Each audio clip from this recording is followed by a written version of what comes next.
The multiverse glitched in 1954, and one man got caught.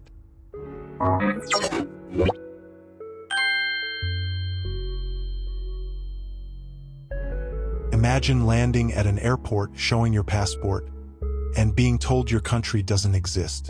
That's exactly what happened in Tokyo, 1954. A man with official documents from a nation called Taured.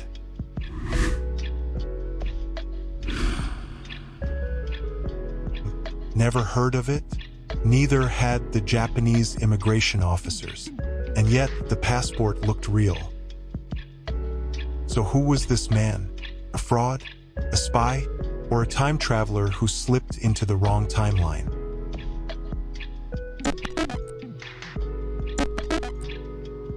Tokyo, 1954. Haneda Airport was alive with the usual rhythm of arrivals and departures. Businessmen in gray suits hurrying past, families reuniting with tears and smiles, and the low murmur of multiple languages filling the halls. Japan was in the middle of a post-war recovery, slowly stepping back onto the global stage. But on one otherwise ordinary summer day, something happened that would defy all logic. A middle-aged man stepped off a plane, blending in at first with the crowd. He was well-dressed, carrying a briefcase, looking like any other international traveler. Yet as he approached customs, his story began to unravel. The officials asked where he had flown in from, and without hesitation, he handed over his passport. A perfectly normal gesture, until they looked closer. The passport appeared genuine. It had the look and feel of an official document, with stamps from several European countries. Yet the name printed on the front was one no one had ever heard before: Taured. The customs officers were baffled. They asked the man to point out where this country was located. Without a trace of doubt, he pulled out a map and pointed firmly between Spain and France. The problem? On every map the Japanese officials had, that region was occupied by the small nation of Andorra. Taured, as far as the world knew, simply did not exist. The traveler grew frustrated, insisting that Taured had stood for centuries, and that he had traveled through Japan before with no issue. To him, the officials were the ones mistaken. Imagine being in that customs office. The tension of the moment, the mix of confusion and suspicion. Was this man delusional? A clever smuggler with an elaborate cover story? Or something far stranger? What no one realized at that moment was that they were staring at the beginning of one of the greatest unsolved mysteries in the history of modern travel. The Japanese officials, stunned but professional, tried to maintain order. This was, after all, an international airport. Strange travelers were not unheard of. But this man's insistence on a country that didn't exist on any map could not simply be brushed aside. They led him into a private interrogation room, away from the flow of passengers. The atmosphere was tense. Imagine a plane room, buzzing with the sound of a single fluorescent light overhead, and the quiet shuffle of papers being set on the desk. The officials began to press him for details. Who was he? Why had he come to Japan? Where exactly was Taured located? The man spoke calmly, even confidently. He claimed his nation had a long history, stretching back 1,000 years, nestled snugly in the Pyrenees between France and Spain. His passport, which he continued to insist was valid, contained stamps from his alleged prior travels, including previous visits to Japan. He had a wallet full of currency, but not from one country. He carried banknotes and coins from multiple European nations, all of them genuine. He even produced a driver's license and business papers, all bearing the same origin, Taured. The officials grew more uneasy. Everything about the documents appeared authentic, except for the fact that his country simply did not exist. The man, growing impatient, asked why he was being treated this way. He insisted he was here on business with an appointment at a Tokyo company. He even produced paperwork with the company's name. When the officials called the company, however, they were told no such meeting had been scheduled, nor had they ever heard of this man. Still, he wasn't deterred. He gave the name of a hotel where he claimed he had a reservation. A call was placed there too, but again, no record of his booking existed. At this point, the officials faced a puzzle with no clear answer. This wasn't just a man with forged papers. His confidence and consistency made deception unlikely. Yet every attempt to verify his story led to a dead end.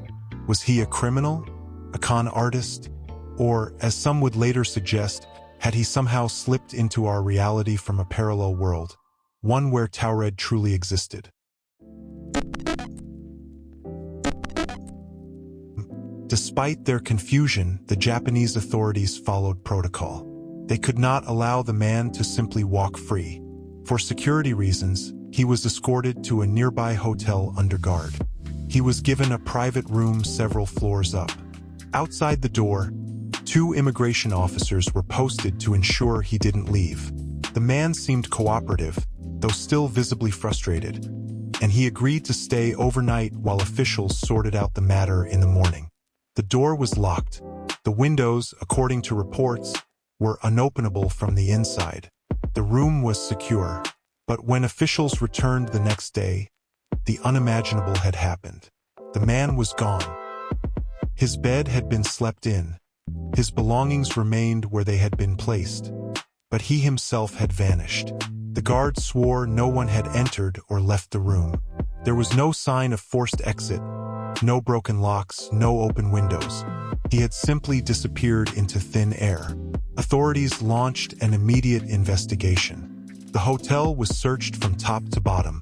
Every hallway, every stairwell, every service area was inspected. Yet there was no trace of the mysterious traveler. Just as baffling, his passport and documents, those strange, flawless proofs of his existence, were gone too. As if he had taken not only himself, but every shred of evidence with him. The officials were left stunned. The story of the man from Taured spread quickly among customs officers, whispered like a ghost story. Was he a spy with advanced means of escape? A man lost in his own delusion? Or had reality itself bent, allowing a traveler from another dimension to slip in and then out without a trace? Whatever the case, the man was never seen again.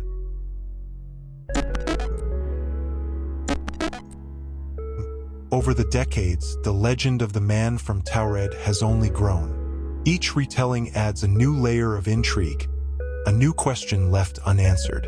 Some skeptics suggest the story is a fabrication, a modern myth passed down like an urban legend. Perhaps it began as a mix-up with a forged passport, exaggerated over time into something supernatural. Others point to the possibility of espionage. The Cold War was in full swing during the 1950s. Could the man have been a spy, using highly sophisticated counterfeit documents, and later rescued in a covert operation? His vanishing act, they argue, might not be paranormal at all, but a perfectly executed extraction. And then there are those who look beyond the limits of our world. Could he have slipped from a parallel dimension, where the small nation of Taured did exist? If multiple timelines truly brush against one another, perhaps he simply found himself in the wrong reality, and when the night passed, he returned to his own. Whatever the truth, the case remains unsolved. No official records have ever surfaced. No concrete evidence has been found. Only the story persists, told and retold across books, documentaries, and now the internet. The man from Taured is not just a mystery. He is a symbol, a reminder that our world may not be as fixed, as knowable, or as singular as we like to believe.